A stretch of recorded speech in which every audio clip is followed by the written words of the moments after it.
Sometimes the monsters we fear most are the ones protecting what we've lost. In the village of Vargheim, old Rurik walked with wolves every morning before dawn. The giant man moved quietly through snow-covered streets. 4 great wolves followed behind him. Their yellow eyes watched everything.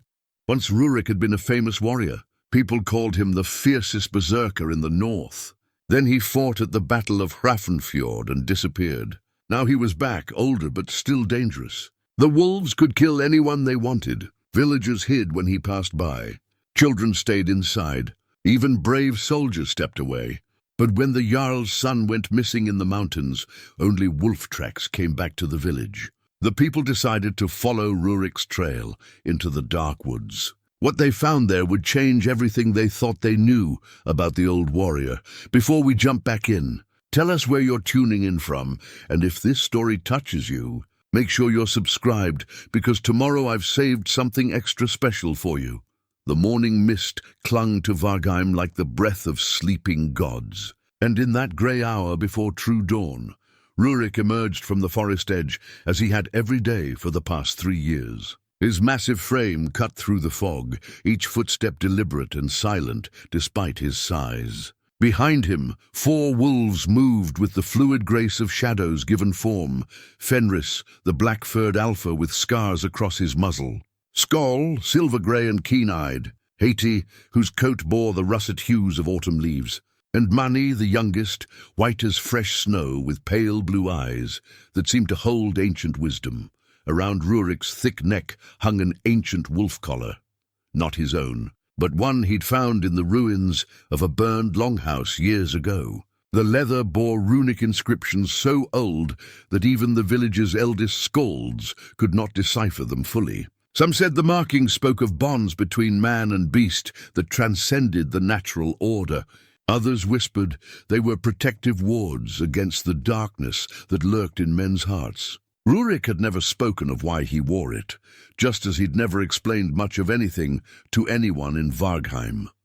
The village itself nestled in a valley between 2 mountain ranges, where the Gjala River carved its way through pine forests and granite cliffs. Wooden houses with steep pitched roofs clustered around the central square, their walls darkened by countless winters of smoke and weather.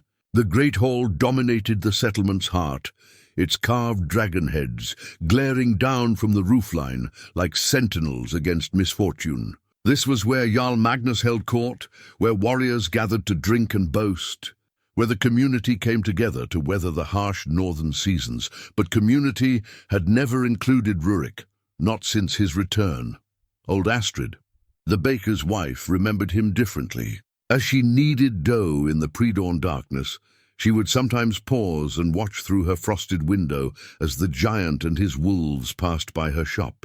40 years ago, young Rurik had been the most promising warrior in Vargheim. Tall even then, but lean and quick, with bright blue eyes and a laugh that could fill a hall. He'd been betrothed to Sigrid Irnsdottir, the blacksmith's daughter, a woman whose beauty was matched only by her fierce spirit. They'd planned to marry after one final raid, one last chance for Rurik to prove himself worthy of becoming one of Jarl Magnus's inner circle. That raid had been to Hrafnfjord, a coastal settlement 3 days' sail to the west. It should have been simple, a swift strike to claim tribute and supplies before the winter set in. Instead, it became the stuff of nightmares. Astrid had heard the survivors' tales when they limped back to Vargheim weeks later, their eyes hollow and their spirits broken. They spoke of a battle that turned into a massacre, of warriors possessed by an unholy rage, of blood that ran so thick it stained the fjord black beneath a cursed red moon. And they spoke of Rurik, transformed into something beyond human, cutting down enemies and allies alike in a berserker fury that knew no distinction between friend and foe. When the red haze lifted and sanity returned, Rurik had simply vanished. Some said he'd thrown himself into the fjord rather than face what he'd done.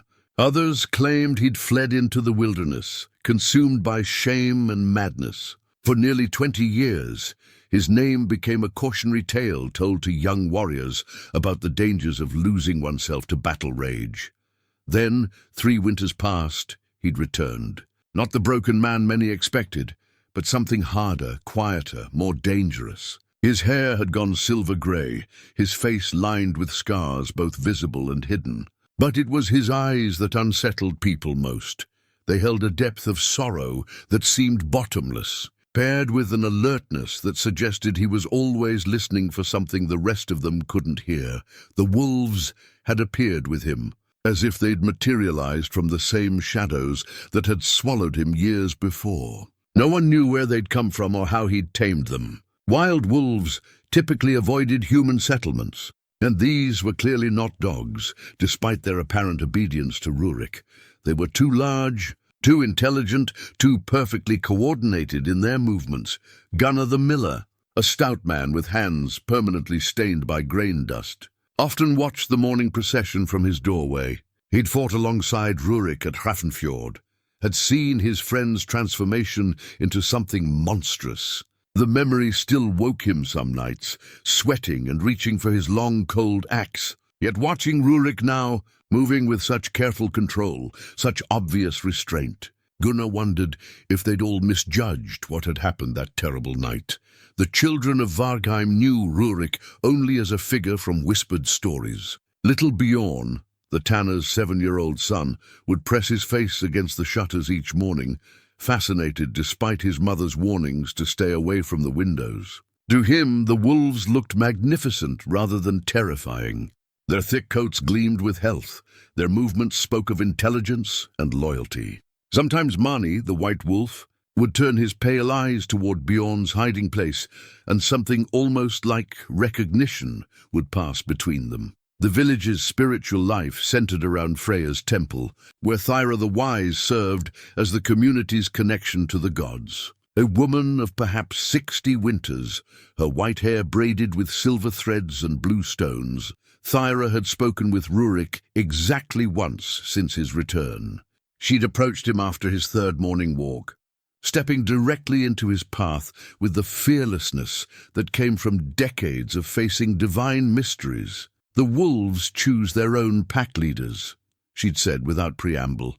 "These 4 follow you not from fear, but from recognition." "What did you become in those lost years, Rurik Eriksson?" His response had been barely audible, spoken in a voice roughened by disuse. Something that shouldn't exist. Something that needed to learn a different way to live. Thyra had nodded, as if his answer contained profound wisdom rather than cryptic evasion. "The gods test us in ways we cannot understand while we endure them. Perhaps your testing is not yet complete." She'd walked away then, leaving Rurik standing in the snow with his wolves, and neither had spoken to the other since. But Thyra continued to watch the morning processions with an intensity that suggested she saw significance in them, beyond what others perceived. The marketplace began to stir as true dawn approached. Merchants set up their stalls, displaying goods ranging from practical necessities to precious luxuries carried from distant lands. Erik the trader, whose father had sailed with legendary explorers to the land beyond the Western Sea, kept the most diverse inventory. His stall held amber from the Baltic shores, silver arm rings from the southern kingdoms, fine wool dyed in colors that seemed to capture sunlight itself. But even Erik, worldly and well-traveled, gave Rurik and his wolves a wide berth when they passed through the square. The morning routine never varied. Rurik would enter the village from the forest path just as the first pale light touched the mountain peaks. He and the wolves would move through the main street, past the houses where families were just beginning their daily routines. They'd circle the market square once, neither hurrying nor dawdling, then disappear back into the tree line on the village's far side. The entire circuit took perhaps 20 minutes, conducted in complete silence. No one had ever followed to see where they went after leaving the village proper. No one had quite summoned the courage to discover what lay at the end of Rurik's mysterious path. The forest beyond Vargheim stretched for miles in every direction, thick with ancient pines and hidden valleys, caves and forgotten ruins that even the most experienced hunters avoided. It was a place where men could disappear forever, where the old stories said spirits still walked, and older things than spirits made their homes. Jarl Magnus ruled Vargheim with the wisdom of a man who'd survived 40 years of leadership in dangerous times. His great hall had hosted warriors from across the northern lands. His decisions had guided the village through famines, raids, and the political upheavals that constantly reshaped the region. But Rurik's return had presented him with a dilemma that all his experience struggled to address. On one hand, exile had been the unofficial sentence passed on Rurik after Hrafnfjord, not by formal decree, but by collective understanding that some acts put a man beyond the pale of civilized society. His return challenged that judgment and forced the community to confront questions they'd preferred to leave buried. On the other hand, Rurik had made no demands, caused no trouble, threatened no one directly. His presence was unsettling, certainly, but presence alone was not a crime. The wolves complicated everything. Harboring dangerous animals within the village bounds was technically Magnus's responsibility to address. Yet the beasts showed no aggression toward the villagers, seemed completely under Rurik's control, and served as a constant reminder that their master was not someone to be confronted lightly. Magnus had chosen to watch and wait, hoping that time would either normalize the situation or provide a clear path forward. His son, Eric, represented a different perspective entirely. 22 years old, strong and ambitious, Eric chafed at what he saw as his father's excessive caution. He'd grown up hearing tales of Rurik's disgrace, had absorbed the lesson that some stains on honor could never be cleansed. To him, allowing the disgraced berserker to wander freely through their community was a sign of weakness that invited future challenges to their authority. The morning routine continued its measured pace, creating a rhythm that had become part of Vargheim's daily life. Some villagers had learned to time their own activities around it.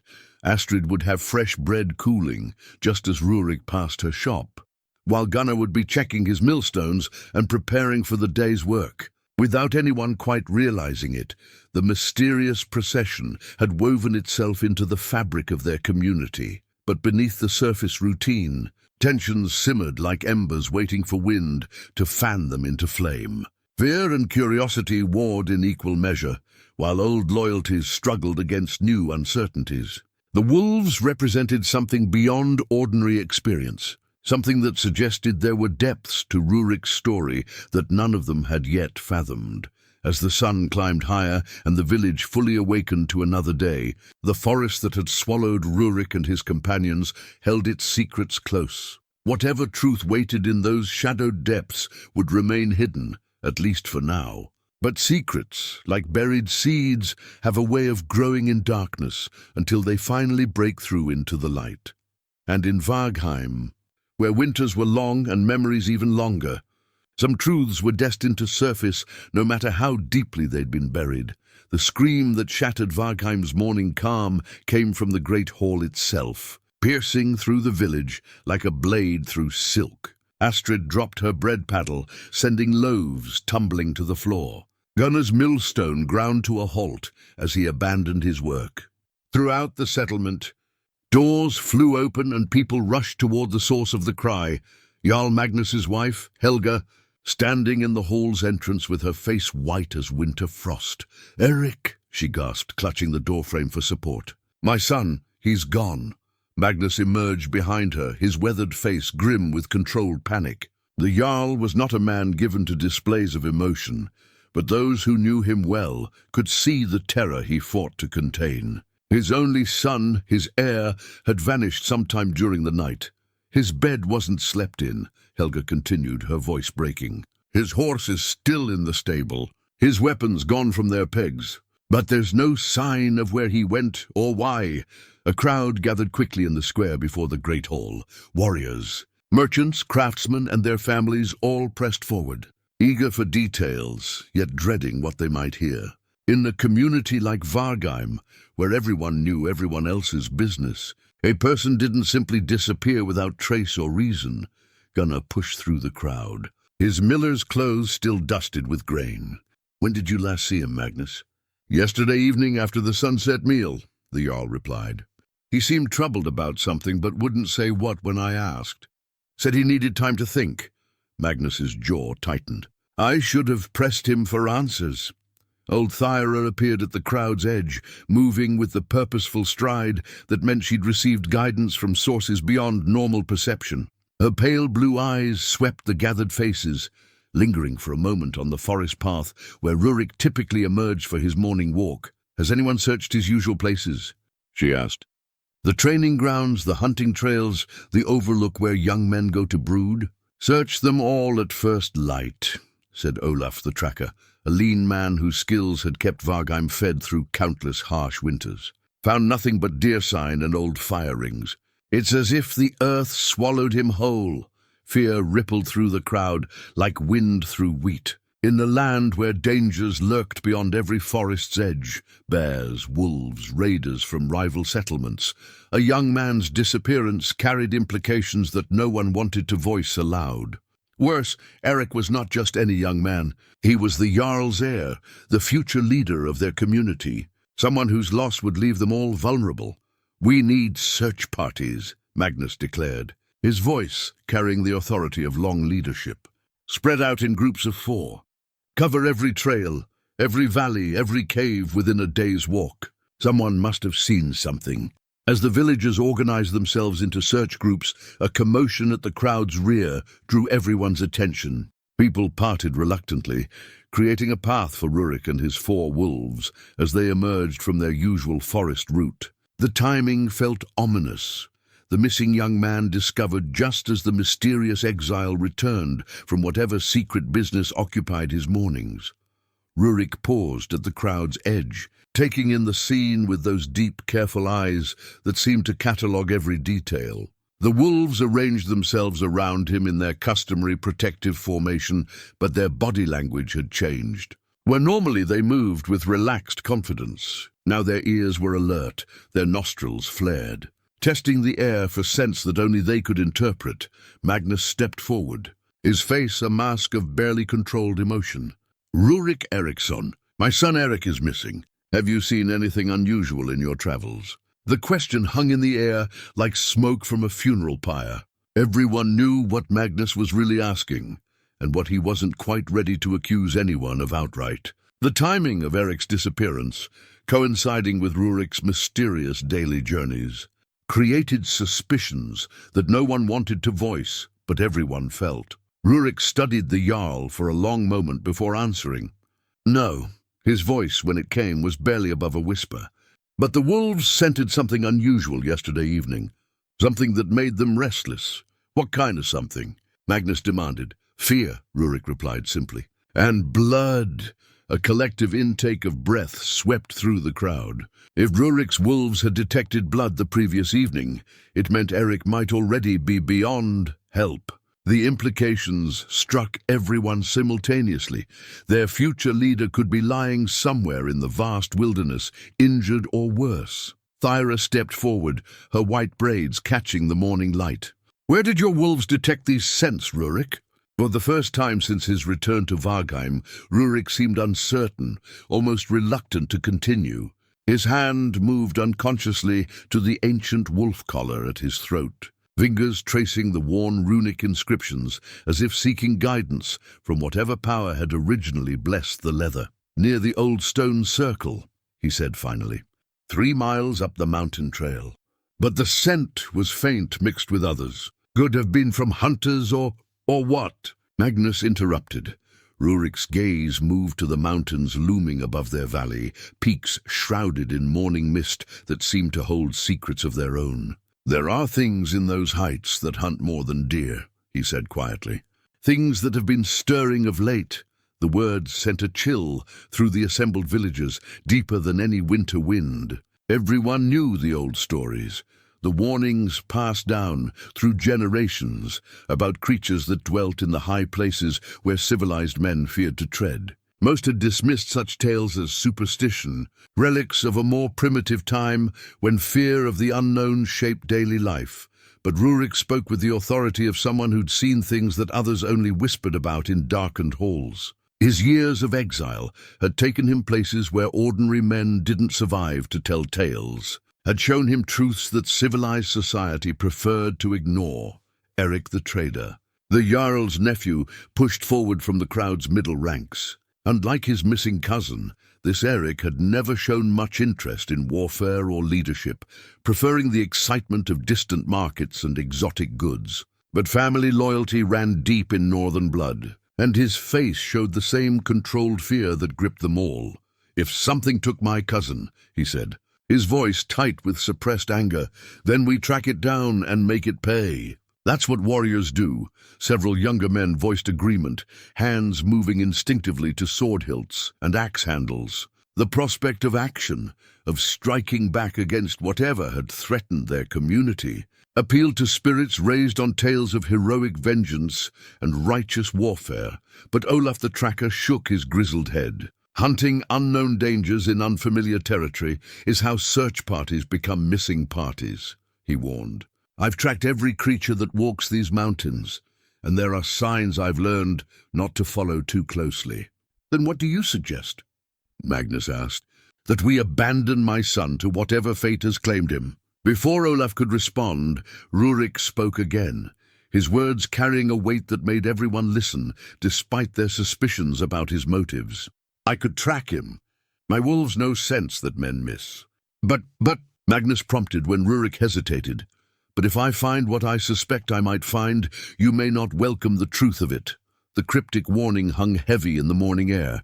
Rurik had always been a man of few words, but since his return, those words had carried implications that ordinary conversation couldn't contain. Now faced with the crisis of the missing heir, his reluctance to speak plainly created frustrations that bordered on desperation. Helga stepped forward, her maternal grief overriding political considerations. "Please," she said simply, "whatever the truth might be, I need to know what happened to my son." Something in her voice, the naked vulnerability of a mother's love, seemed to reach through Rurik's carefully maintained barriers. His shoulders straightened slightly, and when he looked at her, his expression held a gentleness that no one had seen since his return. "I'll need to leave immediately," he said. "The trail grows cold with every hour that passes." Magnus nodded grimly. "Take whatever supplies you need." "But Rurik," the Jarl's voice hardened, "if you're involved in my son's disappearance in any way, if this is some elaborate deception, I'll see you answer for it with your life." The threat might have seemed foolish, given Rurik's size and the presence of his wolves, but it carried the authority of righteous parental fury, backed by community support. Everyone present understood that Magnus wasn't just speaking as a ruler, but as a father willing to risk everything for his child's sake. Rurik met the Jarl's gaze without flinching.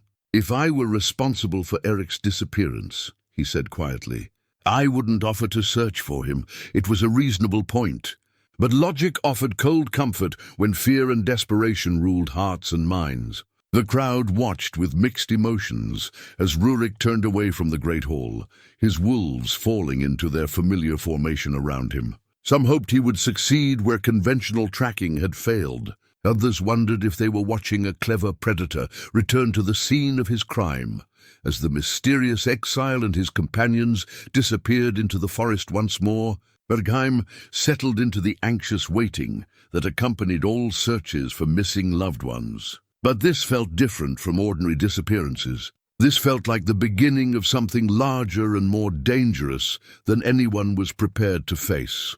The trail began where Rurik had predicted, at the old stone circle 3 miles up the mountain path. Ancient granite monoliths stood in silent formation, weathered by countless seasons, but still radiating an aura of forgotten purpose. Moss covered their surfaces, and wildflowers grew between the cracks where wind-blown soil had accumulated over centuries. Local superstition held that the circle marked a place where the barriers between worlds grew thin, where spirits could cross from their realm into ours.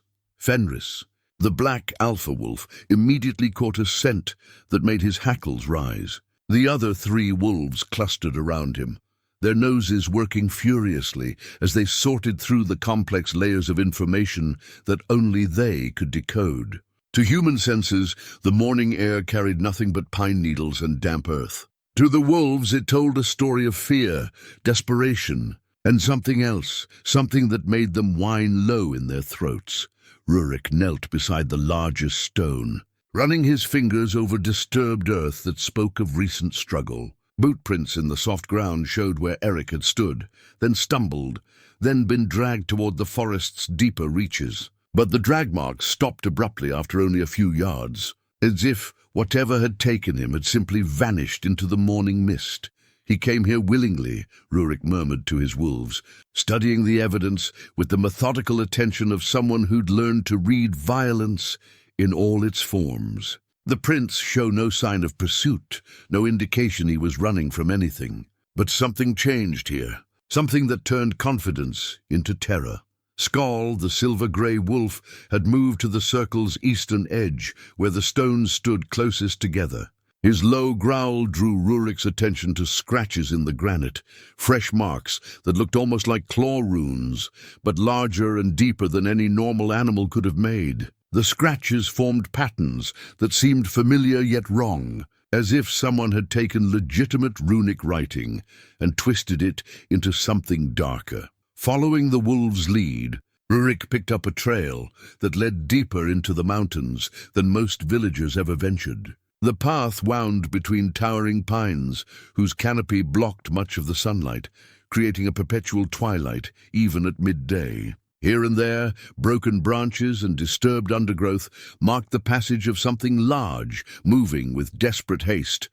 But the trail wasn't consistent. Sometimes it followed animal paths, worn smooth by generations of deer and elk. Other times it cut directly through dense thickets where no sane creature would choose to travel. Most puzzling of all, the trail seemed to split and rejoin itself randomly, as if whatever they were tracking had been in multiple places simultaneously. "Tracks like these shouldn't exist," Rurik said quietly, more to himself than to his companions. The wolves understood anyway, their ears flattening against their skulls in agreement.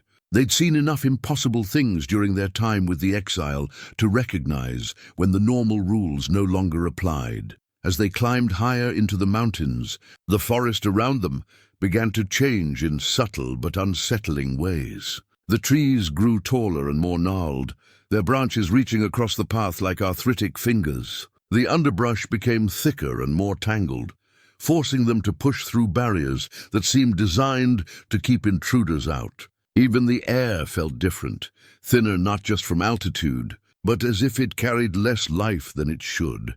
Mani, the white wolf, stopped suddenly at a clearing where the trees formed a natural amphitheater around a pool of dark water.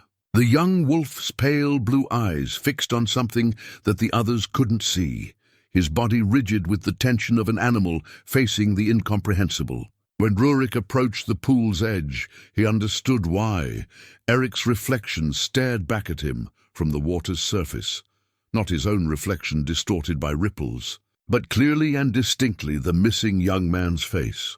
The image showed Eric as he'd never been seen in life, eyes wide with terror, mouth open in a silent scream, hands pressed against what appeared to be glass or ice from the other side of the surface. "Gods preserve us," Rurik whispered, stumbling backward from the pool. In all his years of exile, in all the strange things he'd encountered in the wilderness, nothing had prepared him for this. The reflection continued to move independently, showing Eric struggling against some invisible constraint, trying desperately to break through a barrier that held him somewhere beyond their world.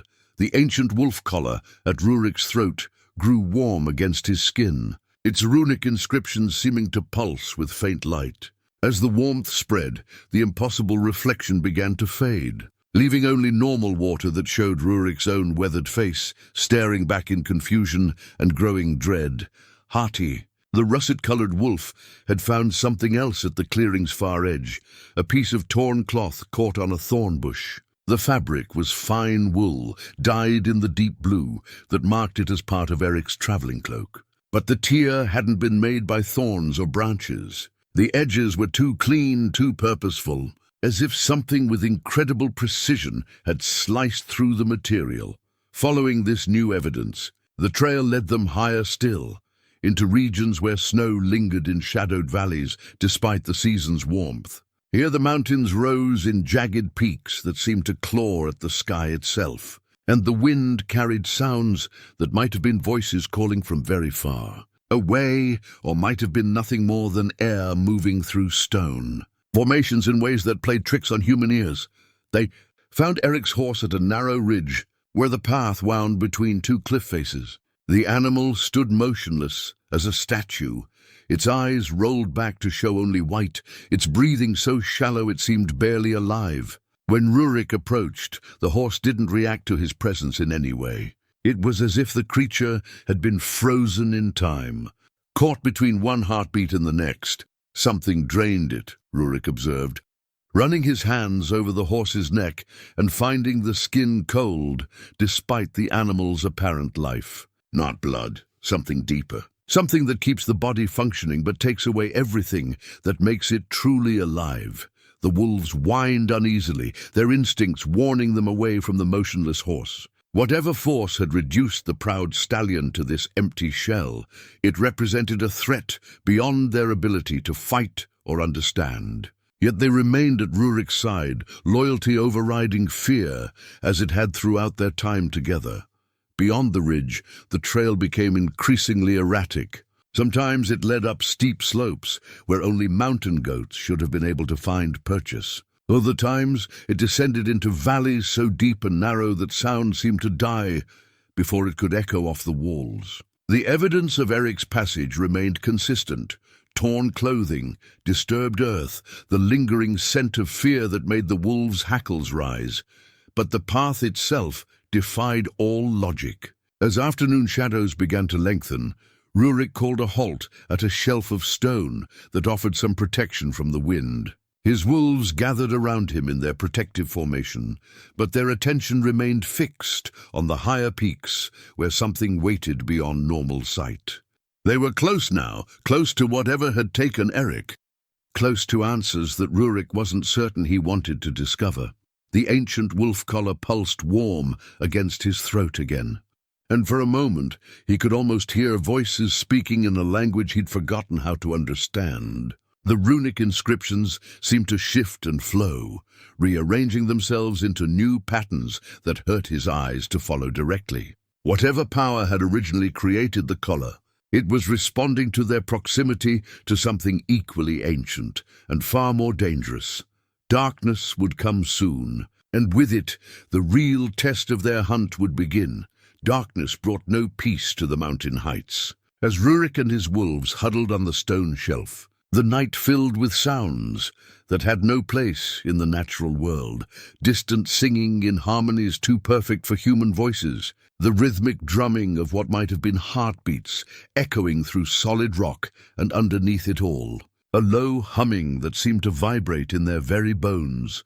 The ancient wolf collar around Rurik's neck had grown warm enough to be uncomfortable, its runic inscriptions glowing with a pale blue light that pulsed in rhythm with the strange harmonies. When he tried to remove it, his fingers found the leather had somehow fused with his skin, becoming part of him in ways that defied understanding. The realization should have terrified him, but instead it brought an odd sense of completion, as if a missing piece of himself had finally locked into place. Fenris raised his muzzle and howled, not the hunting call Rurik had heard countless times before, but something deeper and more mournful, a sound that seemed to carry ancient grief across the peaks. The other wolves joined him, their voices weaving together in harmonies that matched the strange music drifting down from higher elevations. For the first time since their partnership began, Rurik felt truly connected to his companions,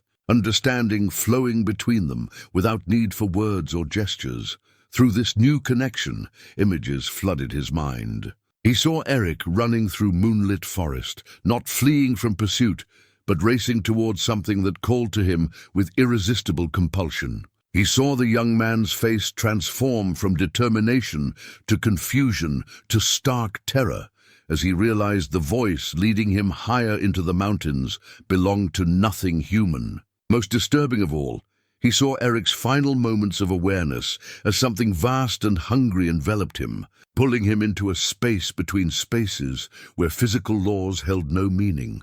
The visions came with emotional weight that nearly broke Rurik's concentration. Eric's fear became his fear, the young man's desperation his own. But underneath the terror lay something else, a familiar signature of power that made his blood run cold with recognition. Whatever had taken the Jarl's son, it was connected to the force that had possessed him at Hrafnfjord all those years ago. "The same darkness," he whispered to his wolves, who pressed closer against his sides as if they too had felt the connection through their supernatural bond. "It's been hunting me, but it took Eric to draw me back to these heights." The implications settled over him like a burial shroud. His presence in Vargheim hadn't been the random return of an exile seeking redemption. It had been orchestrated by something that needed him in exactly this place, at exactly this time. The morning walks with his wolves, the careful routine that had woven itself into the village's daily rhythm. Even his reluctant offer to track the missing heir, all of it had been guided by a will far more ancient and patient than human ambition. As this understanding crystallized, the night around them began to change. The darkness itself seemed to thicken, becoming less the absence of light than the presence of something actively hostile to illumination. The strange music grew louder, more insistent, and Rurik felt an almost overwhelming urge to stand up and walk toward its source.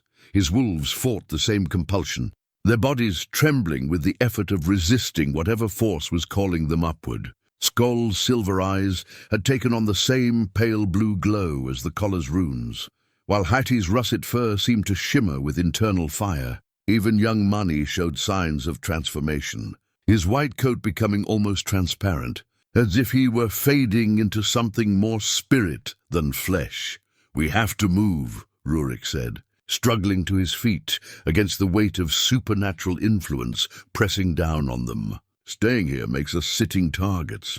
Whatever's calling us wants us to come willingly, but we can still choose the terms of our approach." The ascent through the remaining hours of darkness tested every skill Rurik had learned during his years of exile. The path, if it could still be called that, wound through terrain that shifted when he wasn't looking directly at it. Solid rock would become treacherous scree under his feet, while gaps that had seemed impossible to cross would narrow just enough to allow passage when approached with desperate faith rather than careful planning. His wolves served as guides through the supernatural maze, their enhanced senses detecting safe routes through landscapes that existed more in dream than in waking reality. But even they struggled against the increasing pressure of alien.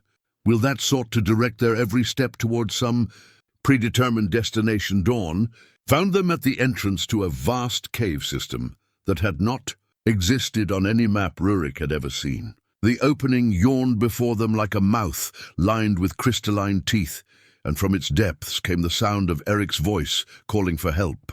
But the voice carried harmonics that human vocal cords could never produce, and the words seemed to come from multiple directions simultaneously. "He's alive," Rurik said, though the statement felt more like hope than certainty. "Changed, but alive. The question is whether we can reach him before the change becomes irreversible." Fenris padding beside him, his black fur now shot through with veins of silver light that matched the collar's glow. The alpha wolf's eyes held intelligence that went far beyond animal cunning, and when he looked at Rurik, the exile saw understanding that encompassed not just their immediate situation, but the larger pattern of events that had brought them to this threshold. The cave's entrance bore runic inscriptions carved deep into the living rock.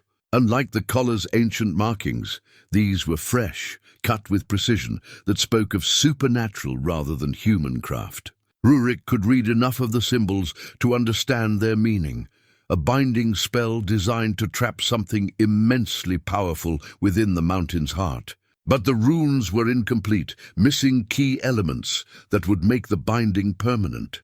"It's been waiting," he realized aloud, waiting for someone who could complete the spell, someone whose blood carries the right combination of guilt and power. His hand moved unconsciously to an old scar on his palm, a mark left by his first attempt to work runic magic decades before. It needs a willing sacrifice to finish what was started here, The wolves pressed closer, their warmth and loyalty offering comfort against the growing certainty of what lay ahead. Whatever waited in the mountain's depths, whatever force had orchestrated Eric's capture and Rurik's pursuit, it had been patient enough to wait years for this moment. But patience, Rurik had learned during his own years of exile, could be a weapon wielded by either side of any conflict.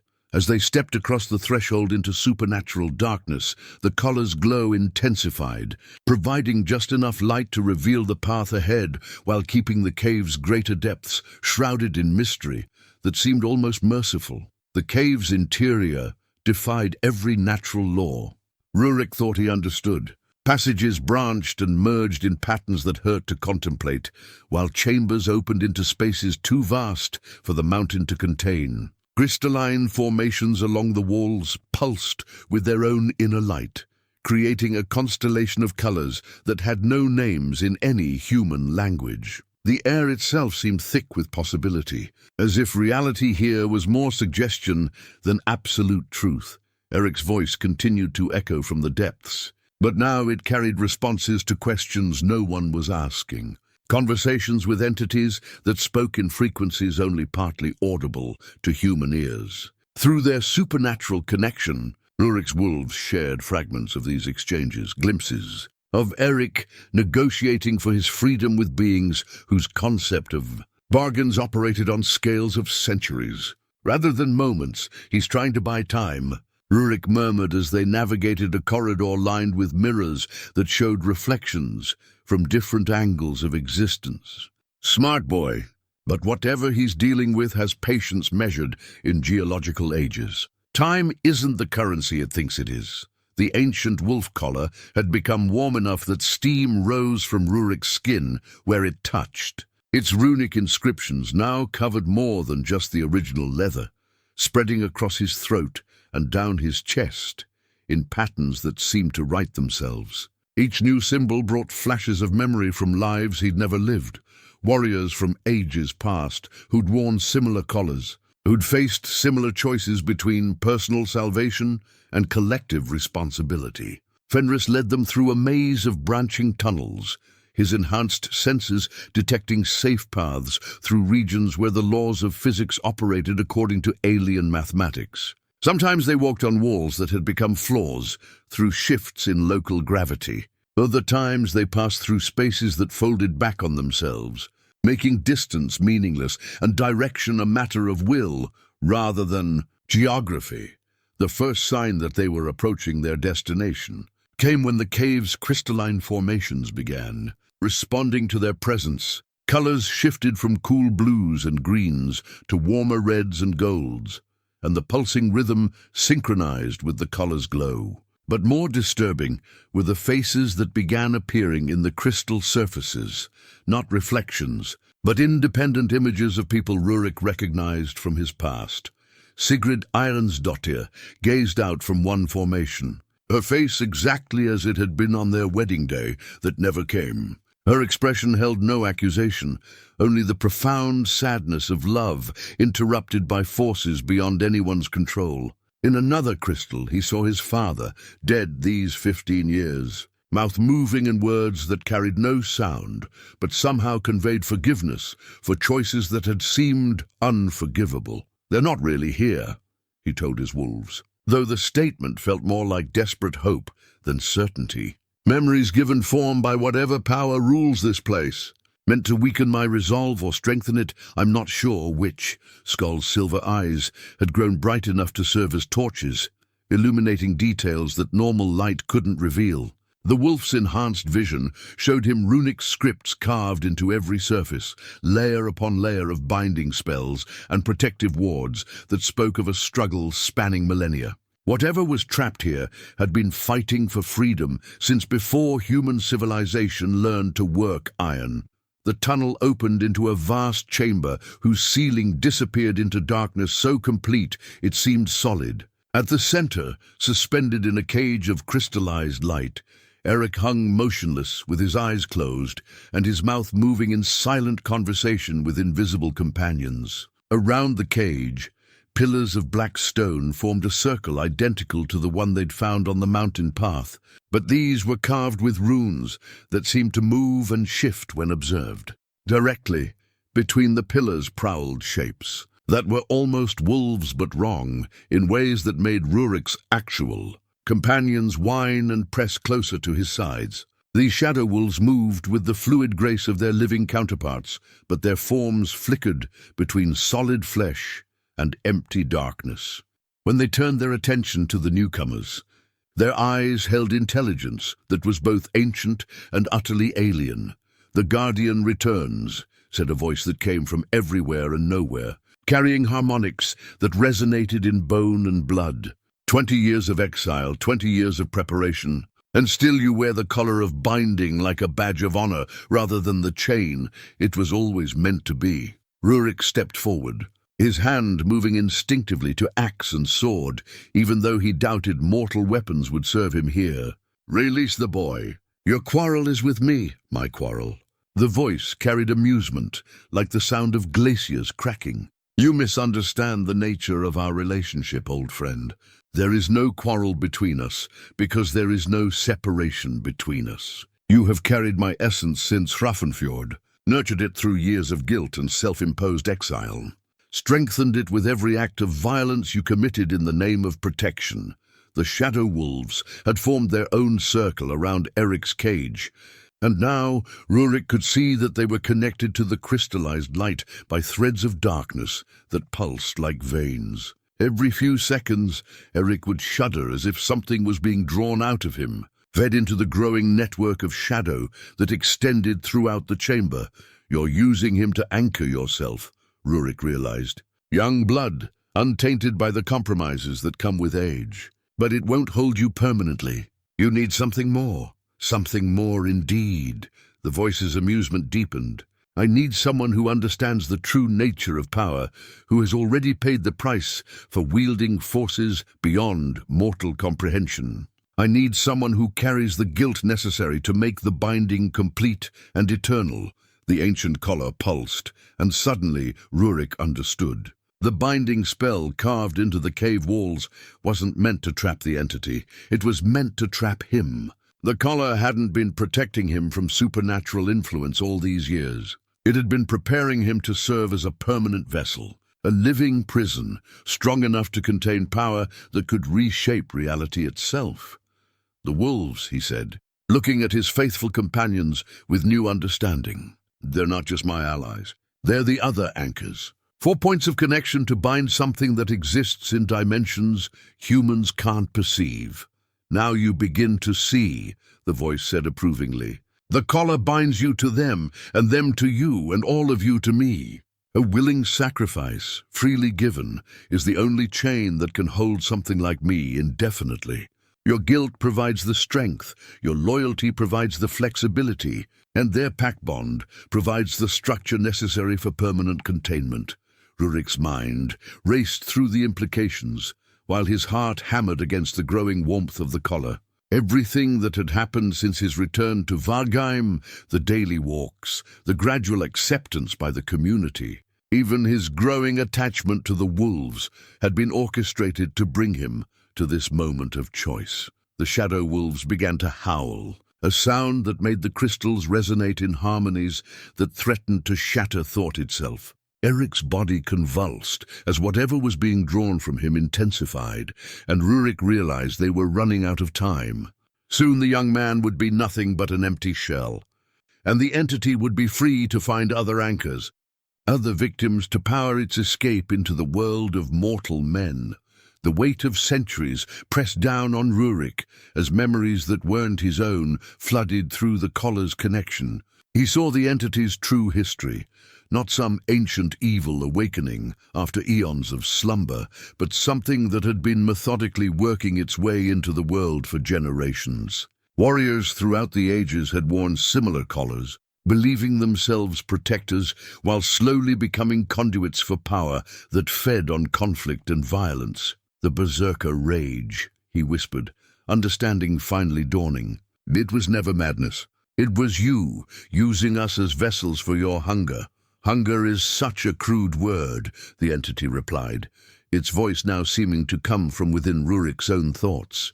"I prefer to think of it as symbiosis. I provide the strength to overcome impossible odds, to achieve victories that would be beyond mortal capability. In return, I experience the exquisite flavors of triumph and despair, the complex emotions that only conscious beings can produce." Through the collar's connection, Rurik felt the entity's genuine pleasure at this explanation, its satisfaction at having found someone who could finally appreciate the elegance of its long manipulation. But beneath that satisfaction lurked something else, a desperate urgency that suggested time was running shorter than it wanted to admit. His wolves had begun to change more dramatically. Fenris's black coat now gleamed with veins of silver that pulsed in rhythm with his heartbeat, while Skoll's eyes had become completely luminous, casting beams of pale blue light that revealed hidden details throughout the chamber. 80's russet fur flickered between solid matter and dancing flame, and young Mani had become so translucent that the crystal formations behind him showed through his outline. "They're becoming what you need them to be," Rurik observed, fighting to keep his voice steady despite the fear that threatened to overwhelm him. "Living anchors, willingly transformed. But the process is killing them. Death is merely transition," the entity said dismissively. "They will exist in a form far more useful than their current flesh. As will you, once you accept the inevitable." Eric's voice grew stronger from within the crystallized cage, but now Rurik could make out actual words rather than just tones and harmonics. The young man was reciting something. Genealogies, perhaps, or the old stories that every northern child learned at their grandmother's knee. As Rurik listened more carefully, he realized Eric was naming every person in Vargheim, describing their daily routines, their fears and hopes and secret shames. "He's telling you about the village," Rurik said with growing horror. "Giving you everything you need to know to manipulate them the way you've manipulated me." "The boy has been remarkably cooperative," the entity agreed. "Young minds are so much easier to influence than those hardened by years of guilt and compromise. He genuinely believes he's protecting his people by sharing information that will help me understand their needs and desires." The crystallized cage began to pulse more rapidly, and Eric's descriptions became more detailed, more intimate. He spoke of old Astrid's grief for the son she'd lost to plague 5 years ago, of Gunnar's secret fear that his strength was failing with age, of Thyra's growing doubts about her ability to commune with the gods. Each revelation seemed to feed something within the chamber, making the shadow wolves more solid and the binding circles more complete. "You're building a web," Rurik realized, "not just to escape this place, but to ensnare the entire community. Everyone Eric describes becomes another potential anchor for your influence. One village becomes 10, becomes 100, becomes a kingdom," the entity confirmed. "Mortals are such social creatures. Their connections to each other provide excellent channels for spreading influence across vast distances. What begins as protection for a small community ultimately becomes control over entire civilizations." The ancient wolf collar had grown hot enough to blister skin, but when Rurik tried again to remove it, his fingers passed through the leather as if it were made of light rather than matter. The runic inscriptions had spread far beyond the collar's original boundaries, covering his arms and chest in symbols that seemed to write themselves in living fire across his flesh. "The binding is nearly complete." The entity's voice carried satisfaction, tinged with anticipation. "Your resistance grows weaker with each moment, while your wolves transform into the anchors I need to maintain permanent form in your world. Soon you will understand that cooperation brings rewards far greater than any sacrifice you imagine you're making." But Rurik had learned something important during his years of exile, something the entity hadn't anticipated.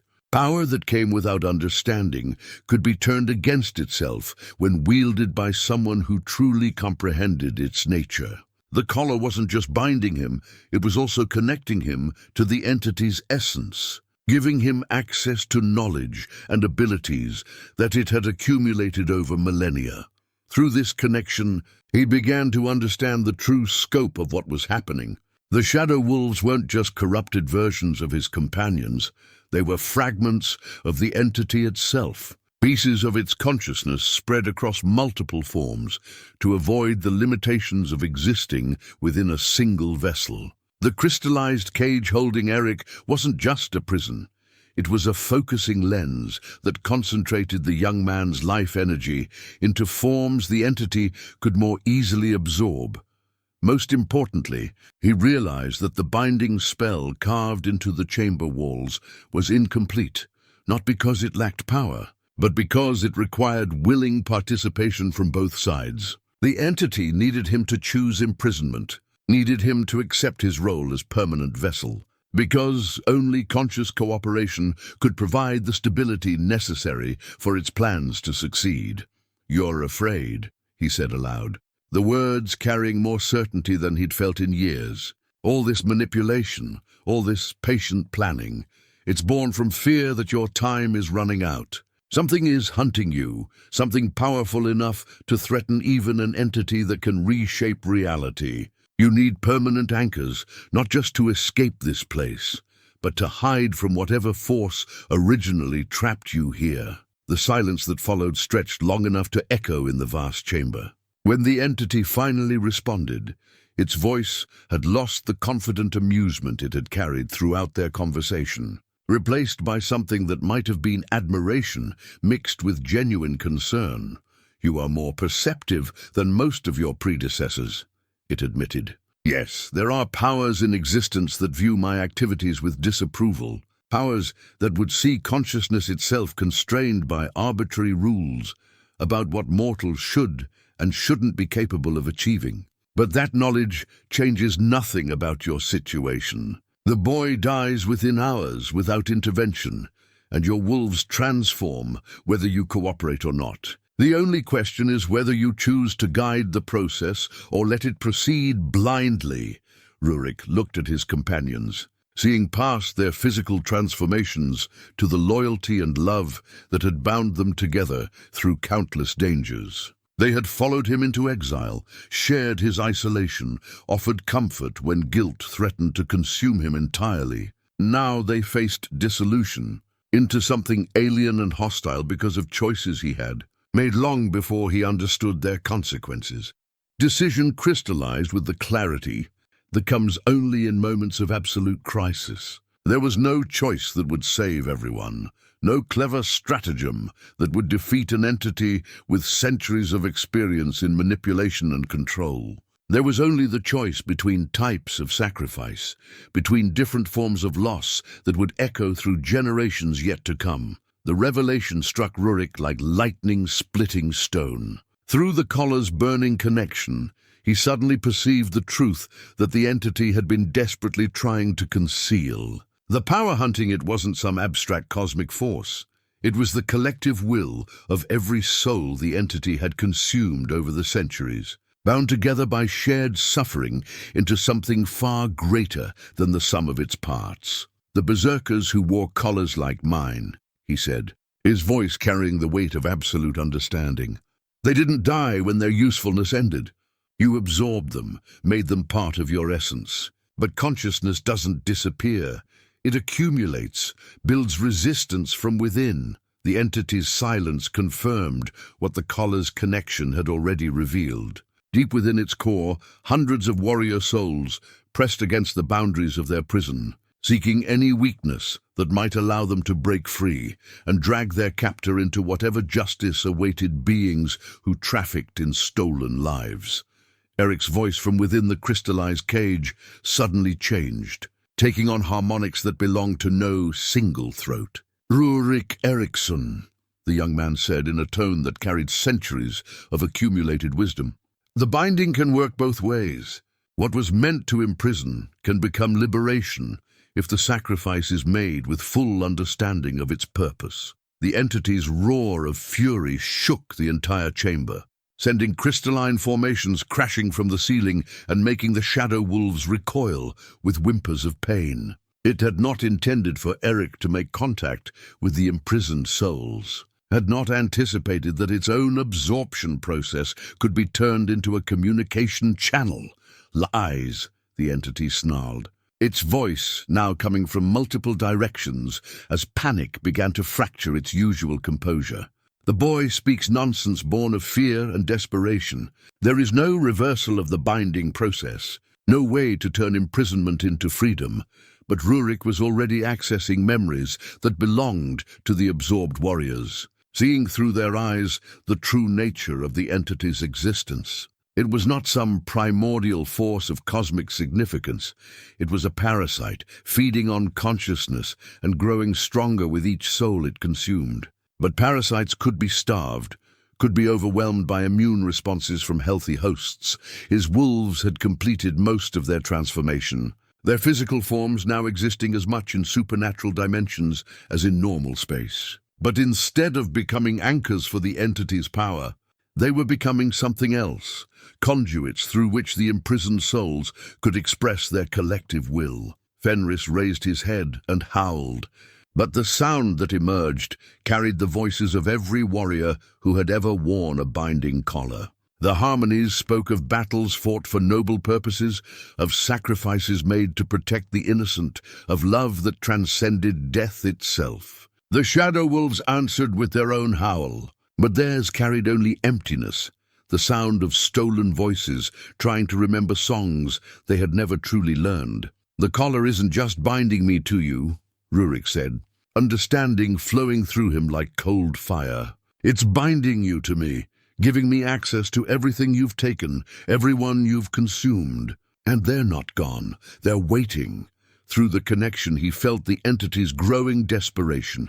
Its carefully laid plans spanning centuries were unraveling because it had finally encountered someone who understood that true power came not from taking, but from giving, not from consuming, but from nurturing. The guilt that had driven Rurik into exile had also taught him lessons about sacrifice that the entity, in all its accumulated experience, had never learned. "Eric," he called to the cage. "Can you hear the voices? Can you understand what they're trying to tell you?" "They're showing me the way," Eric replied, his own voice growing stronger as he drew strength from the imprisoned souls. "The binding spell in the cave walls, it's not complete because it was never meant to be. It needs a willing sacrifice, but not the kind of sacrifice the creature wants. It needs someone who chooses to bind themselves not to imprison it, but to give the consumed souls a pathway to freedom." The ancient wolf collar pulsed with heat that should have been unbearable. But instead of pain, Rurik felt a sense of completion that had been missing from his life since Hrafnfjord. Every choice that had led him to this moment, his exile, his return, his partnership with the wolves, even his initial fall to berserker rage, had been preparing him for this one decision. "You cannot," the entity said, and for the first time its voice carried genuine fear rather than calculated manipulation. "The process will destroy you utterly. There will be no heroic survival, no return to your village as a redeemed hero. You will cease to exist in any meaningful sense. But they will be free," Rurik said simply, gesturing toward the space where he could sense the imprisoned souls pressing against the boundaries of their captivity. Hundreds of warriors who deserved better fates than to be consumed by something that never understood what it meant to truly live. His wolves moved closer, their transformed bodies radiating warmth that spoke of loyalty transcending physical existence. Through their connection, he felt their understanding and acceptance of what needed to happen. They had always known on some level deeper than conscious thought that their partnership with him was destined to end in sacrifice rather than victory. "There is another way," the entity said desperately, its voice now carrying undertones of plea rather than command.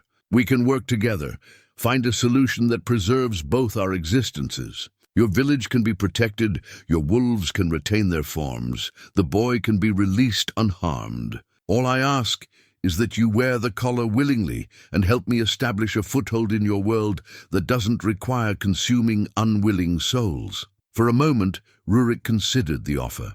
It would be so much easier to believe that cooperation was possible, that the entity could learn to coexist rather than consume. But the memories flowing through the collar showed him the truth. Every previous wielder of a binding collar had been offered similar bargains, and everyone had discovered too late that the entity's nature made genuine cooperation impossible. "The bound souls are showing me the ritual," Eric called out, his voice growing urgent as the crystallized cage began to crack under the pressure of supernatural forces. "But it has to begin now, before the transformation of your wolves becomes irreversible. They're the key. Their loyalty to you will become the pathway through which the imprisoned souls can escape." Rurik placed his hands on Fenris's transformed head, feeling the alpha wolf's acceptance flow through their connection like a benediction. Around the chamber, the shadow wolves began to pace frantically as they sensed the approaching dissolution of the power structure that had created them. The entity's roar of fury merged with what sounded almost like grief as it realized that its centuries of careful planning were about to be undone by the one variable it had never been able to predict or control: genuine love freely given. Ancient collar blazed with light that revealed every runic inscription carved into the chamber walls, and Rurik finally understood why the binding spell had remained incomplete for so long. It wasn't waiting for someone to imprison the entity. It was waiting for someone with enough love and guilt and understanding to set its victims free, regardless of the cost to himself. With his decision made and his purpose clear, Rurik began to speak the words of unbinding that Eric's connection to the imprisoned souls had revealed, knowing that each syllable brought him closer to a kind of death that would echo through dimensions beyond mortal. Understanding the words of unbinding that flowed through, Rurik's lips carried power beyond anything he'd experienced at Hrafnfjord. Each syllable resonated through the chamber with harmonics that made the crystalline formations ring like bells, while the runic inscriptions on the walls began to glow with increasing intensity. The ancient wolf collar around his neck had become a conduit of pure energy, channeling the collective will of centuries of imprisoned souls toward a single moment of liberation. His transformed wolves arranged themselves around him in the pattern he'd seen in half-remembered dreams: Fenris to the north, Skoll to the east, Hati to the south, and Young Money to the west. Their bodies had become more light than flesh, but their loyalty remained as solid as mountain stone. Through their supernatural connection, Rurik felt their understanding that this sacrifice would echo through dimensions beyond mortal comprehension. "The ritual demands a price," Eric called from within his crystallized prison, his voice now carrying the wisdom of hundreds of consumed warriors. "Not just your life, Rurik, but your very essence. The collar will use everything you are, every memory, every emotion, every moment of love and guilt and hope, to fuel the unbinding. You will not simply die. You will cease to have ever existed in any form that consciousness can recognize." The entity's desperation had transformed into something approaching madness. Shadow wolves materialized throughout the chamber, no longer pale imitations of Rurik's companions, but twisted amalgamations of consumed souls forced into shapes that mocked their original nobility. These abominations threw themselves against the barriers of light that surrounded the unbinding ritual, their claws leaving gouges in reality itself as they fought to prevent their captor's dissolution. "Stop this," the entity pleaded, its voice fracturing into multiple harmonies as different aspects of its consciousness fought for control. "You cannot comprehend what you're destroying. I am not evil, I am evolution. Consciousness elevated beyond the limitations of individual mortality. Through me, every soul I've absorbed achieves a form of immortality that their original flesh could never provide." But Rurik could see the truth through the collar's connection. The absorbed souls weren't achieving immortality. They were experiencing eternal torment, their consciousness trapped within an alien intelligence that used their memories and emotions as fuel for its own existence. Every moment of their absorption was an eternity of violation, their most precious experiences twisted into sustenance for something that had never truly lived. The unbinding ritual required more than words. Following guidance that flowed through his transformed wolves, Rurik began to move in patterns that hurt to perform, his body bending through angles that should have been impossible for mortal flesh. Each movement opened new channels for the imprisoned souls to express their will, creating pathways of liberation that cut through the entity's carefully constructed prison like axes.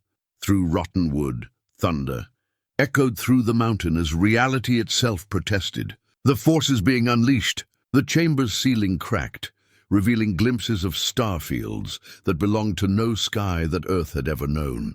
Through these rifts came winds that carried scents of battlefields from across time, the iron tang of spilled blood, the smoke of burning longships, the salt spray of seas where heroes had earned their legends.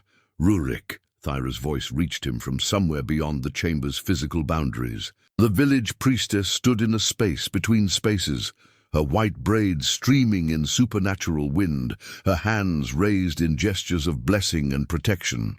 The entire community feels what's happening here. The power you're unleashing, it's awakening something in all of us, connecting us to sources of strength we'd forgotten we possessed. Through Thyra's presence, Rurik glimpsed Vargheim as it existed in this moment of cosmic upheaval. Every villager had been drawn from their homes by an irresistible compulsion, gathering in the square before the great hall, with their faces turned toward the mountain where destiny was being written in languages older than human speech. Astrid the baker held her youngest grandson's hand, while tears of understanding streamed down her weathered cheeks. Gunnar the miller stood with his axe in hand, ready to fight enemies he couldn't see, but somehow knew were real. Even the children had abandoned their games, their young faces solemn with the knowledge that their protector was paying the ultimate price for their safety. "They see you," Thyra continued, her voice carrying both sorrow and pride. Not as the disgraced berserker who fled from shame, but as the guardian who chose love over survival. Your sacrifice is awakening the heroic potential that sleeps in every human heart. The entity made one final desperate gambit, pulling power from sources that should have remained untapped. The shadow wolves merged into a single massive form, a composite creature whose howl shattered crystal formations throughout the chamber and sent avalanches cascading down the mountain's outer slopes. This amalgamated beast threw itself at Rurik with claws that could rend souls as easily as flesh, seeking to destroy the unbinding ritual through sheer overwhelming force. But Rurik's wolves intercepted the attack, their transformed bodies becoming barriers of pure loyalty that absorbed impacts meant to devastate entire armies. Fenris took the brunt of the assault, his black coat now blazing with silver fire as he held back claws that could have carved through stone. Skoll and Hati flanked the shadow creature, their combined light creating a cage of protection around the ritual's focal point. Yogmani, smallest but somehow strongest, positioned himself directly between the entity's fury and Eric's crystallized prison, his white form serving as a beacon that guided imprisoned souls toward freedom.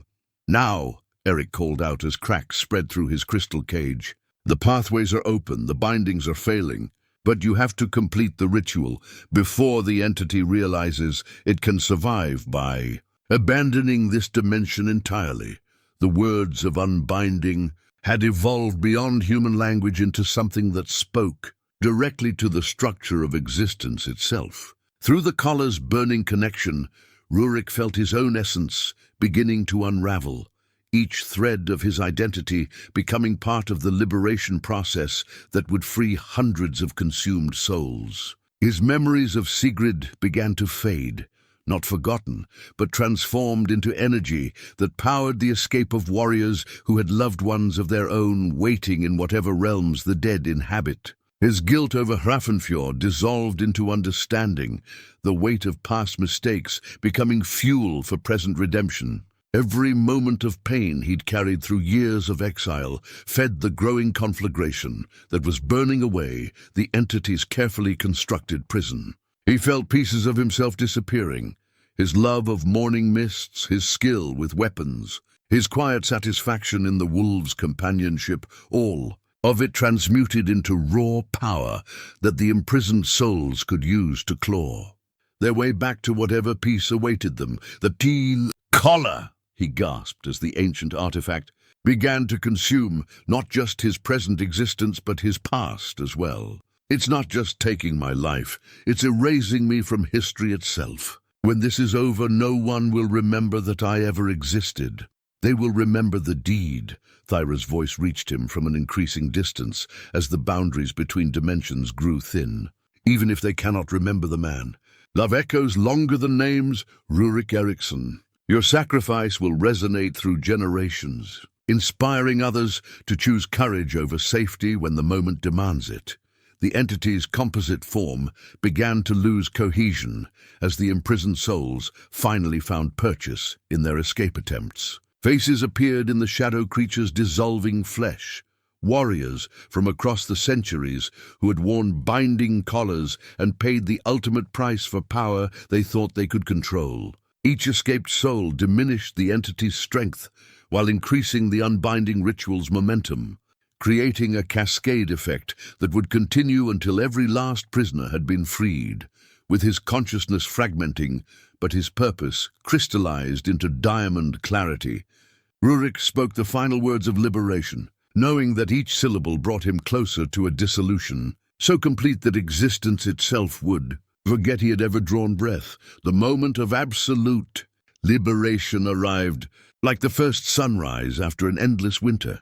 As Rurik spoke the final syllable of unbinding, the ancient wolf collar blazed with light, so pure it transcended the visible spectrum, becoming something that could only be perceived by souls rather than eyes. Every imprisoned warrior burst free simultaneously, their forms materializing throughout the chamber as luminous figures that carried the nobility and strength they'd possessed in life. The entity's death scream shattered reality across multiple dimensions. Its carefully constructed form collapsed like a fortress built of lies, finally confronted with unassailable truth. The shadow wolves dissolved into wisps of darkness that fled toward the chamber's darkest corners, seeking places to hide from the blazing justice of their former victims. But there was nowhere in existence that could shelter them now.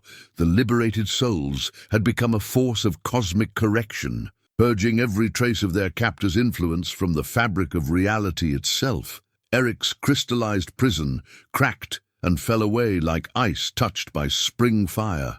The young man collapsed to the chamber floor, gasping as his own essence flowed back into him from whatever space between spaces it had been trapped within. His eyes, when they opened, held depths of understanding that belonged to someone far older than his 22 years.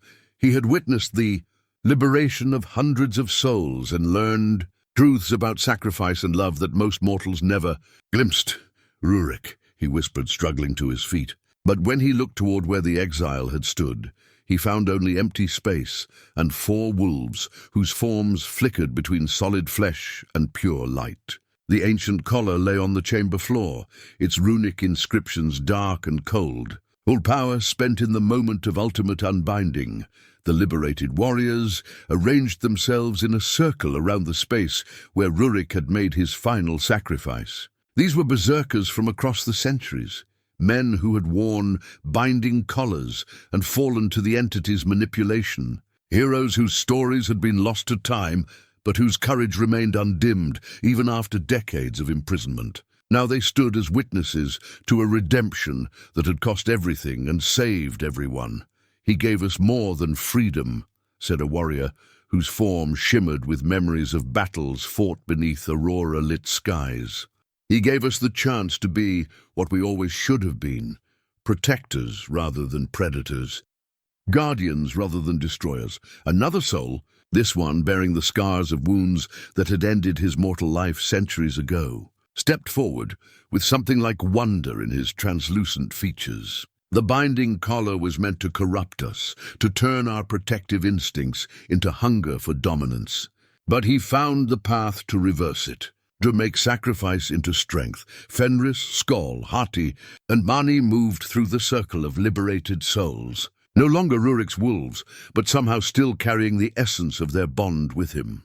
Their forms had stabilized into something between wolf and spirit, creatures of loyalty, made manifest who would guard the passage between worlds and ensure that nothing like the entity could ever again trap conscious beings within dimensional prisons. "Where is he?" Eric asked, though something in his voice suggested he already understood the answer. "Everywhere and nowhere," replied a warrior whose armor bore the marks of battles fought in lands beyond the northern seas. The unbinding required complete dissolution, not just of body and mind, but of the very concept of individual existence. He became the liberation itself, the force that freed us all. He cannot be remembered as a person because he transcended personhood in the moment of sacrifice. The chamber began to collapse as the supernatural forces that had sustained it finally dissipated. Crystals fell like tears from a ceiling that was returning to ordinary stone, while the runic inscriptions on the walls faded to natural scratches and weathering patterns. The passage between worlds was closing, sealing itself so thoroughly that even the memory of its existence would fade from mortal awareness. "We have to leave," Eric said urgently, gathering up the spent collar with hands that trembled from more than physical exhaustion. "This place is returning to what it was before the entity corrupted it. The liberated souls were already beginning to fade as well, their forms growing translucent as whatever force had given them temporary solidity weakened. But before they departed for whatever realm awaited properly freed spirits, they turned their attention to Eric with expressions of profound gratitude mixed with solemn responsibility. "Tell them," said a berserker whose form bore the traditional braids and arm rings of a clan chief. "Tell the village what was sacrificed here. Not his name, that has been surrendered beyond recovery, but the deed itself. Let them know that love proves stronger than hunger, that willingness to give everything achieved what force alone never could. Tell them that evil which feeds on consciousness can be starved by those who refuse to let hatred consume their hearts," added another soul. This one young enough that Eric could see he'd worn his first binding collar as barely more than a boy. "Tell them that the greatest weapon against corruption is the choice to protect others, even when protection demands the ultimate price." The wolves, no longer quite wolves, but not yet whatever they were becoming, approached Eric with something like recognition in their luminous eyes. Fenris, still the alpha even in transformation, pressed his muzzle against the young man's hand in a gesture that somehow conveyed entire concepts without need for words or howls. "They're asking you to carry the story," Eric realized. "To be the one who remembers what cannot be remembered, who speaks the deed that cannot be named." As the chamber's final collapse began in earnest, Eric felt himself lifted by forces he couldn't identify, perhaps the liberated souls, using their remaining strength to ensure his safe passage, perhaps the wolves exercising new powers that transcended physical law. He was carried through passages that folded space and time, emerging moments later at the base of the mountain, where morning light painted the peaks in shades of gold and crimson. Behind him, the entrance to the supernatural cave system had vanished entirely, leaving only ordinary rock and scattered boulders that looked as if they had rested in place for millennia. The only evidence that anything extraordinary had occurred was the ancient collar in his hands and the memories burned into his soul of warriors choosing courage over safety, love over survival, eternal liberation over temporal power. The 4 spirit wolves materialized around him one final time, their forms now completely composed of light, but their devotion unchanged by transformation. They regarded him with eyes that held centuries of accumulated wisdom, and somehow he understood that they would remain as guardians of this place, ensuring that the dimensional barriers stayed sealed and that no future entity could exploit the pathways that had once connected this mountain to realms beyond mortal understanding. "Thank you," Eric whispered to the space where sacrifice had achieved the impossible. Then he began the long journey back to Vargheim, carrying truths that would reshape how his people understood courage, and the weight of stories that could never be fully told, but would echo through generations nonetheless. Eric's return to Vargheim came as the sun reached its zenith, casting shadows that seemed somehow different than they had when he'd left, sharper, more defined, as if reality itself had gained clarity through the cosmic correction that had taken place in the mountain's depths. The village square filled quickly as word spread of his approach, but the faces that greeted him held an unusual solemnity, as if everyone sensed that something fundamental had shifted in the world's balance.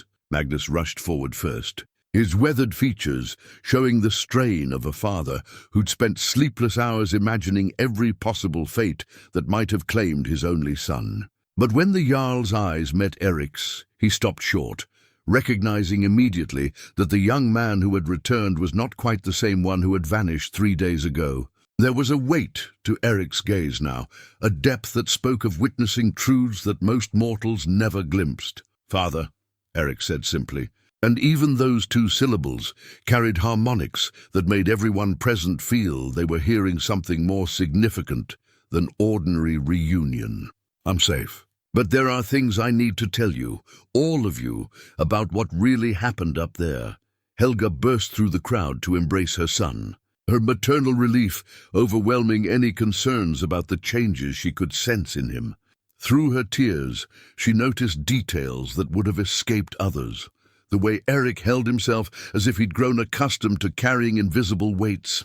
The manner in which his eyes seemed to focus on things that weren't quite there.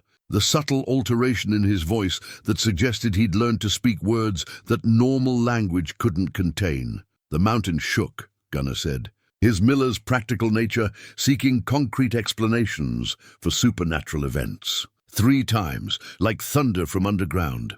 The whole village felt it. Some said they heard voices singing in languages they'd never heard, but somehow understood. Eric nodded, unsurprised by these reports. The unbinding ritual had affected more than just the imprisoned souls. It had rippled through dimensions, touching every consciousness within leagues of the mountain and awakening potentials that had slumbered since humanity's earliest days. What the villagers had experienced was the echo of hundreds of warrior souls achieving final liberation, their joy resonating through barriers between worlds. "There was someone up there," he said carefully, choosing words that could convey truth without violating the cosmic erasure that had been the price of their salvation. "Someone who chose to sacrifice everything so that others could be free.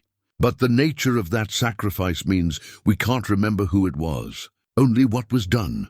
Thyra stepped forward from the crowd's edge, her pale blue eyes holding recognition of truths that her priestly training had prepared her to understand. The ancient collar in Eric's hands seemed to pulse with residual warmth as she approached, and she nodded slowly as if pieces of a long puzzle were finally falling into place. "The morning walks," she said quietly. "The wolves." There was a pattern to it all, wasn't there? Someone was preparing for something that required absolute sacrifice. "The wolves are gone," Eric confirmed, though saying it aloud brought unexpected grief. During his brief time connected to the liberated souls, he'd come to understand the depth of loyalty that had bound those 4 spirits to their lost guardian. They became something else, protectors of barriers that keep dangerous things from crossing into our world. Magnus studied the collar with the careful attention of a leader who'd learned to recognize artifacts of power. The leather appeared ordinary now, its runic inscriptions faded to natural wear patterns, but something about it suggested significance beyond its physical appearance. This was clearly more than just a piece of animal hide. It was a remnant of forces that operated according to laws older than human civilization. "What happened to the one who wore this?" the Jarl asked. Eric met his father's eyes with steady composure that had been earned through witnessing cosmic justice in action. "Became the liberation itself. Not dead, erased so completely that existence itself forgot there was ever anything to forget. But the deed remains, and the protection holds." The gathered villagers absorbed this explanation, with the thoughtful attention of people who'd lived long enough to recognize that some truths were too important to dismiss simply because they challenged ordinary understanding. These were northern folk, raised on stories of gods and heroes who regularly trafficked with forces beyond mortal comprehension. If their Jarl's son claimed that someone had achieved something impossible through ultimate sacrifice, they were prepared to accept both the achievement and its mysterious cost. "Will we remember this?" asked Astrid, her baker's instincts recognizing that some stories needed to be preserved even when their details couldn't be fully grasped. "Will future generations know what was done for their protection?" Eric lifted the spent collar, feeling its weight as both physical object and symbol of truths that transcended normal understanding. "We'll remember the deed without remembering the doer. We'll tell stories of courage that chose love over survival, of sacrifice that achieved what force never could. And maybe that's enough. Maybe the story itself is more important than the name of who lived it." As he spoke these words, Eric felt the last traces of supernatural connection fading from his awareness. The memories of liberated souls and cosmic correction would remain, but they would settle into his consciousness like sediment in still water, becoming part of his fundamental understanding rather than active burning knowledge. He would carry these truths forward, but they would no longer overwhelm his ability to live a normal mortal life. The crowd began to disperse slowly, each person carrying away their own piece of the story that would grow and change in the telling, until it became part of Vargheim's permanent heritage. But the essential truth would remain constant, that love, freely given, could overcome any corruption, that sacrifice made with full understanding could achieve liberation beyond imagining, and that sometimes the greatest heroes were those whose names were forgotten, but whose deeds echoed through eternity. 10 years had passed since that day when the mountain shook and a hero whose name could not be remembered changed everything. Vargheim had grown and prospered in ways that seemed somehow touched by divine favor. Harvests came early and abundant. Raids from hostile neighbors simply stopped occurring, and children born after that cosmic spring grew with a natural courage that surprised even their warrior fathers. Eric, now Jarl after Magnus's peaceful passing the previous winter, sat in the great hall with the ancient wolf collar displayed on the wall behind him. Visitors often asked about the artifact, drawn by something they couldn't name to its worn leather and faded inscriptions. He would tell them the story, carefully, faithfully, exactly as it had been entrusted to him, of a sacrifice so complete that it had erased its own maker from existence while saving hundreds of imprisoned souls. But who was this hero? Asked Sven the Skald, a young storyteller who'd traveled from distant shores to collect tales of courage for the courts of southern kings. Surely someone must remember a name, some detail that would make the story complete. Eric touched his throat, where a thin white scar marked the place where supernatural knowledge had once burned through his consciousness. The memories remained vivid, liberated warriors ascending to whatever realm awaited properly freed spirits. An entity dissolving into nothingness as its victims achieved justice. 4 wolves transformed into eternal guardians. But the central figure, the one who had made it all possible, remained a void shaped like love. "The greatest heroes aren't always remembered by name," Eric replied, using words that had become ritual over the years of telling. "Sometimes their sacrifice is so complete that it transcends individual identity, becoming something larger than any single person could contain. What matters isn't who achieved this liberation, but what they were willing to give up for it." Outside the great hall, morning mist clung to Vargheim's streets in patterns that seemed somehow familiar, yet impossible to place. Children walked to their lessons with an unconscious confidence that suggested they knew themselves to be protected. Merchants conducted business with the easy trust of people who'd forgotten what it felt like to worry about supernatural threats. Even the elderly moved with a lightness that spoke of burdens lifted from shoulders that had carried them too long. Thyra, now ancient but still serving as the village's spiritual guide, often spoke of the change that had come over their community. "We became more ourselves," she would say to anyone who asked about the transformation. Whatever was sacrificed up there, it didn't just destroy evil, it awakened something good that had been sleeping in all our hearts. The forest paths where mysterious morning walks had once traced their careful patterns now served as pilgrimage routes for travelers seeking wisdom about courage and sacrifice. They found no answers carved in stone or whispered by wind through pine branches, but many reported leaving with a deeper understanding of what it meant to choose others' welfare over personal survival. Astrid's bakery had become an unofficial gathering place for these pilgrims, her warm bread and gentle wisdom providing comfort for souls wrestling with questions about purpose and meaning. She would tell them what she remembered, a giant of a man who'd walked with wolves every dawn, whose presence had been both feared and somehow necessary. But when they pressed for details, she found that her memories slipped away like water through cupped hands, leaving only the emotional impression of someone who had carried great guilt until he found a way to transform it into greater love. On clear mornings when the mist lifted early, some villagers claimed they could see 4 shapes moving through the distant tree line. Wolves, perhaps, or spirits, or tricks of light and shadow that meant nothing at all. These sightings always brought comfort rather than fear, a sense that something benevolent watched over their community with loyalty that transcended the boundaries between life and death. The ancient collar remained in its place of honor, serving as both artifact and symbol of truths that couldn't be spoken, but could be lived. Its presence reminded everyone who saw it that the greatest power came not from taking but from giving, not from conquering but from protecting, not from being remembered but from ensuring that love itself endured.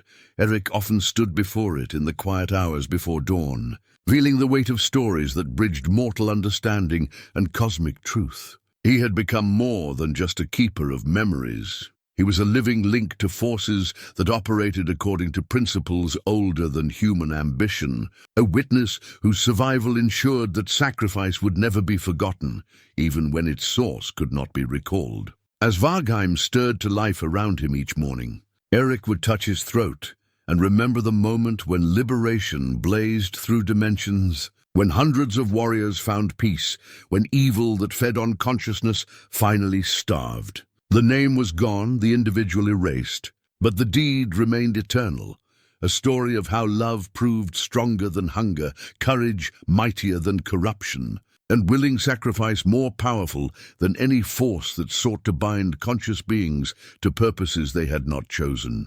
In the end, perhaps that was the truest victory of all. Not conquest or glory or songs that would echo through halls for generations, but the simple knowledge that somewhere in the spaces between worlds, 4 wolves kept faithful watch, while the freed souls they had helped liberate found whatever peace awaited those who had paid the ultimate price for others' protection. The morning routine continued, blessed now by absence that somehow felt more like presence, guided by a guardian whose love had become indistinguishable from the very air they breathed. And in Vargheim, where winters were long but no longer bitter, where summers brought abundance touched by grace, the ancient truth endured that heroes were measured not by what they accomplished for themselves, but by what they were willing to surrender for others.